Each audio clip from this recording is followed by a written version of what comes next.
মানবিক সহায়তা বহনকারী সুমুদ ফ্লোটিলা গাজা থেকে কয়েকশো কিলোমিটার দূরে ভাসছে ভূমধ্যসাগরে। মানবাধিকার কর্মীদের উপর যেখানে ইসরায়েলি হস্তক্ষেপের আশঙ্কা রয়েছে। এই আশঙ্কার কারণ, নৌবহর এখন যেখানে অবস্থান করছে সেখানে ফ্লোটিলার উপর ইসরায়েলি বাহিনীর হামলার নজির রয়েছে।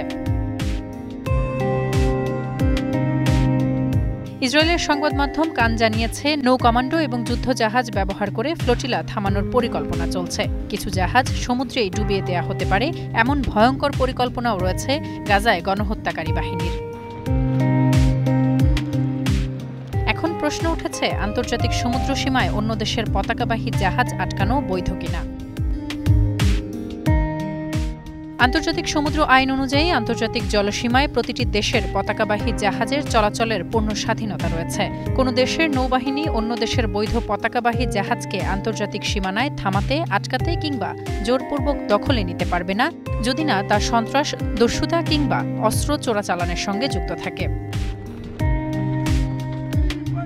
সুমুদ ফ্লোটিলার আয়োজকরা নিশ্চিত করেছেন তাদের সব জাহাজই বৈধ পতাকা বহন করছে। মানবিক সহায়তা ছাড়া অন্য কোনো কার্যক্রমে সেগুলো জড়িতও নয়। ফলে আন্তর্জাতিক জলসীমায় এই জাহাজগুলোর উপর ইসরায়েলের পক্ষ থেকে হস্তক্ষেপ করা হলে তা হবে স্পষ্টত আন্তর্জাতিক আইনের সরাসরি লঙ্ঘন।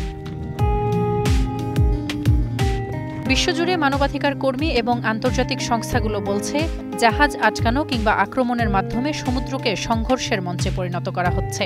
এর আগেও ইসরায়েল আন্তর্জাতিক জলসীমায় ফ্লোটিলা বা সহায়তা জাহাজ আটকে দিয়েছে। 2010 সালের 31 মে তুর্কি ত্রাণবাহী জাহাজে আক্রমণ চালায় ইসরায়েলি সেনারা। সেটিও আন্তর্জাতিক জলসীমায়, যে ঘটনায় 10 জন প্রাণ হারিয়েছিলেন, আর সেই সময় ওই ঘটনা বিশ্বব্যাপী নিন্দার ঝড় তোলে। এবারে মানবিক সহানুভূতি এবং আন্তর্জাতিক আইন কি বজায় থাকবে, নাকি পুনরায় সমুদ্র পরিণত হবে সংঘর্ষের মঞ্চে? সুমুদ ফ্লোটিলাকে ঘিরে সেই উত্তরেরই খোঁজে পুরো বিশ্ব। তাসফিয়া তামান্না, স্টার নিউজ।